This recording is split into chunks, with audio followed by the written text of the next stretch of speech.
জুমার প্রস্তুতির কিছু বিষয় আছে। আমি কোরআন সুন্নাহ ঘেটে মোট 15টা সুনান পেয়েছি জুমার। সুনানুল জুমা 15টা। কয়টা শুনবেন? অনেক রাত হয়ে গেছে। আল্লাহু আকবার। 11:45 বাজে আমার ঘড়িতে। শেষ করে দিব? আর কয়েক মিনিট শোনা যাবে? তাহলে শুনেন, এই জুমার দিনে আমাদের করণীয় কি, আমাদের সুন্নাহগুলো কি। এই জুমার দিনে কিছু সুন্নাহ আছে, এই সুন্নাহগুলো যদি পালন করি তাহলে জুমার সর্বোচ্চ বারাকা, মার্সি এন্ড ব্লেসিংস, রহমত এগুলো হাসিল করা যাবে, ঠিক কি না? জুমার দিনের 1 নাম্বার সুন্নাহ হচ্ছে ওই জুমার দিনের সকালের ফজরের সালাতটা জামাতে পড়া। সবাইকে খাইছে রে, এটা আবার কোন ওয়াজ শুরু করছে? এতক্ষণ তো ভালো লাইনে আছিল, এখন আবার কোন লাইন ধরলো?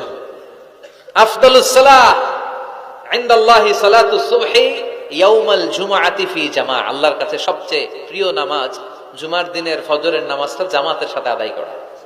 সুবহানাল্লাহ পড়েন। মুনাফিকের কাছে 2 ওয়াক্ত সালাত সবচেয়ে